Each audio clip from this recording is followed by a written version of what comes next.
Salah satu unsur penting dalam good governance adalah bagaimana korupsi bisa dihilangkan. Pemberantasan korupsi dituntaskan. Dan itu mulai dari mana komitmennya harus tinggi dari paling puncak sampai ke bawah. Korupsi minimal 3. Korupsi karena kebutuhan, korupsi karena keserakahan, dan korupsi karena sistem. Korupsi karena kebutuhan biasanya gajinya cukup hidup 15 hari, 15 hari berikutnya tidak cukup. Ini harus dicari solusi.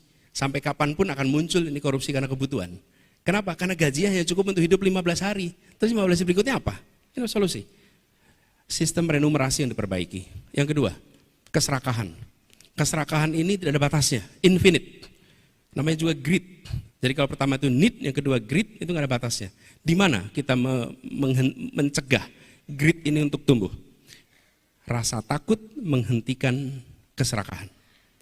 Ketika ada hukuman yang menjerakan, maka hukuman menjerakan itu akan bisa meredam greed dan itu menjadi rasa takut. Tapi kalau hukuman tidak menjerakan, maka keserakahan akan mencari jalannya. Apa hukuman paling menjerakan dalam praktek korupsi? Dimiskinkan.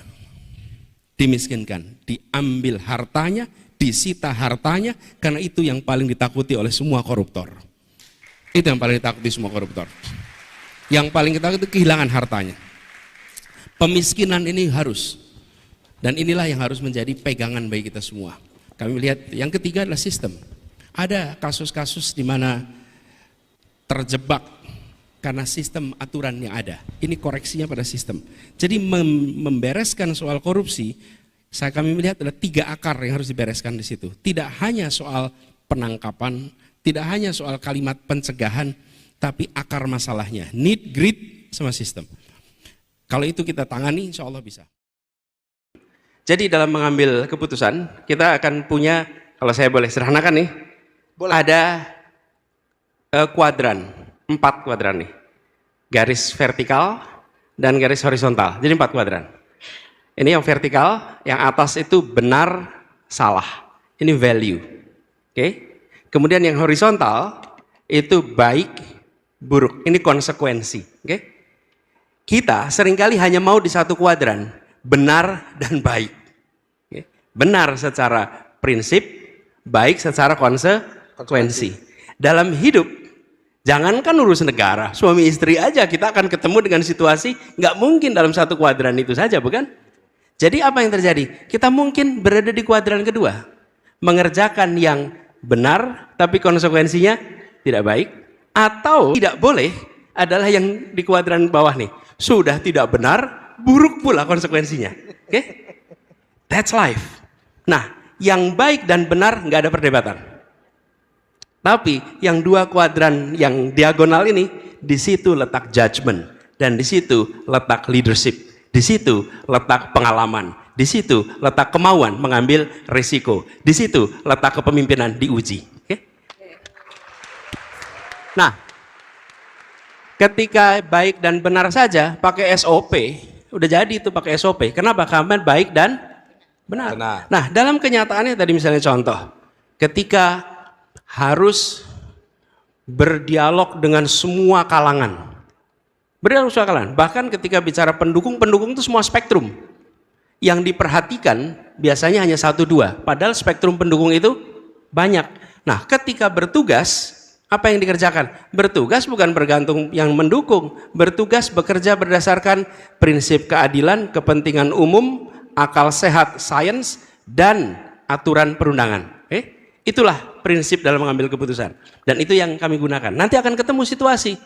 Harus ada aspirasi ABC untuk posisi menteri, untuk posisi kepala ini, kepala itu. Betul? Kita nanti akan ngadepin dilema tadi. Nah, dilema tadi itu dijelaskan, dikomunikasikan, dan dibuatkan kriteria sehingga bisa menjadi parameter pengambil keputusan yang predictable. Jadi, Miguel, kita tidak berada dalam situasi hanya ambil idealita aja. Kebanyakan dari kita maunya yang baik dan benar aja tuh. Padahal dalam hidup gak mungkin hanya baik dan benar. Mari kita akhiri khutbah ini dengan mengangkat tangan dan menundukkan hati. Karena pada akhirnya, di tengah segala ikhtiar ketidakberdayaan, Hanya kepada Allah kita kembali. Hanya kepada Allah kita menjadikan tempat bersandar dan tempat doa bermuara. A'udzubillahi minasyaitonirrajim. Bismillahirrahmanirrahim. Innallaha wa malaikatahu yusholluna 'alan nabi. Ya ayyuhalladzina amanu shallu 'alaihi wa sallimu taslima. Allahumma shalli 'ala sayyidina Muhammad wa 'ala ali sayyidina Muhammad. Allahumma ighfir lil muslimina wal muslimat wal mu'minina wal mu'minat al ahya'i minhum wal amwat. Allahumma arinal haqqa haqqan warzuqna ittiba'ah wa arinal batila batilan warzuqna tinabah. Ya Allah, ya Rahman, ya Rahim, ya Malikul Mulk, Tuhan yang maha adil, yang maha mengatur seluruh urusan negeri dan umat manusia. Pada hari yang mulia ini kami hadir di hadapan-Mu mengadukan luka-luka yang belum sembuh di tanah air kami, bahwa kejujuran kerap disingkirkan, kompetensi dikalahkan oleh koneksi, dan kemiskinan diwariskan dari generasi ke generasi karena sistem yang enggan dibenahi. Kami sadar keadilan dan kesetaraan bukan sekedar hasil niat baik, tapi buah dari keberanian untuk menyentuh akar yang lebih dalam, yang kadang menyakitkan, yang sering tersembunyi di balik kebiasaan dan kenyamanan. Dalam kesadaran itulah kami berserah kepadamu ya Allah, memohon perlindungan dan petunjuk agar tak hanyut dalam keputusasaan. Ya Hakim, ya Basir, yang maha bijaksana, yang maha melihat yang tampak maupun yang tersembunyi di dalam hati manusia, tuntunlah hati kami agar tidak beku di hadapan derita sesama.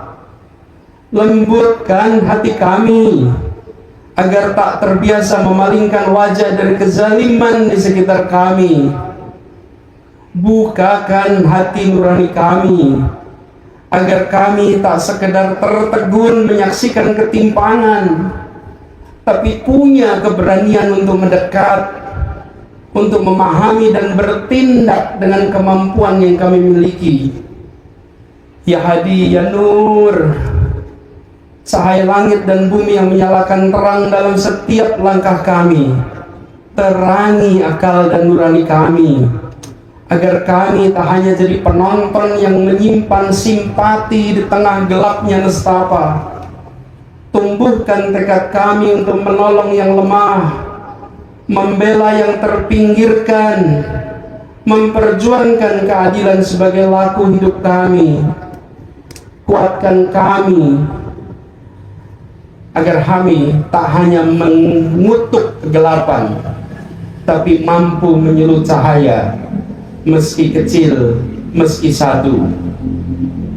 Ya Aziz, ya Qawi, yang maha kuat, yang maha menanamkan keberanian dalam jiwa-jiwa yang gentar. Bila langkah kami goyah, kuatkanlah ya Allah. Bila kami surut, kobarkanlah ya Allah. Bila kami bergetar, bila kami gemetar, teguhkanlah kami ya Allah. Kami ingin menjadi manusia yang utuh, yang hatinya hidup, yang nuraninya menyala, dan arah keberpihakannya jelas. Di bawah perlindungan-Mu ya Allah kami memohon, jangan jadikan kami generasi yang lalai. Jadikan kami penjahit harapan, jadikan kami penegak keadilan, jadikan kami pembela sesama. Bukan dengan amarah ya Allah, jauhkanlah itu dari sifat kami ya Allah, tapi dengan kasih yang penuh. Jauhkan kami dari sifat jumawa, karena bukan dengan jumawa, tapi dengan keberanian yang jernih. Ya Mujib, ya Ghafur, yang maha pengampun atas segala khilaf dan lalai. Ampunilah ya Allah, ampunilah kesalahan dan kesombongan kami. Rahmatilah kami agar tidak hanya mengerti, tapi juga peduli.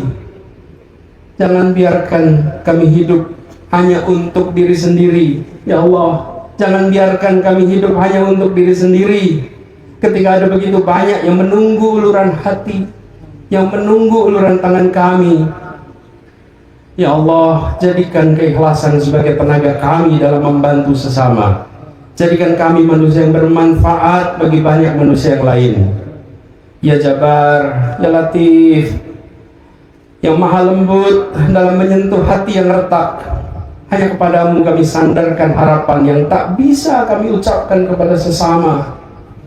Hanya kepadamu kami titipkan luka yang tak bisa disembuhkan oleh kekuasaan manapun. Dan hanya kepadamu kami kembalikan segala ikhtiar yang tak mampu kami tuntaskan oleh tangan kami sendiri. Cukuplah Engkau bagi kami, ya Allah. Tak ada Tuhan selain Engkau, ya Allah. Dan hanya kepadamu kami berserah. Rabbana hablana min azwajina wa dzurriyyatina qurrata a'yun waj'alna lil muttaqina imama. Rabbana la tuzigh qulubana ba'da idh hadaitana wa hab lana min ladunka rahmah innaka antal wahhab. Rabbana la tu'akhidhna in nasina aw akhtana. Rabbana wa la tahmil alaina isran kama hamaltahu 'alal ladzina min qablina. Rabbana wa la tuhammilna ma la taqata lana bih wa'fu anna waghfir lana warhamna anta maulana fansurna 'alal qaumil kafirin fansurna 'alal qaumil munafiqin fansurna 'alal qaumil zalimin. Rabbana atina fid dunya hasanah wa fil akhirati hasanah wa qina adzabannar. Subhana rabbika rabbil izzati amma yasifun wa salamun alal mursalin walhamdulillahi rabbil alamin.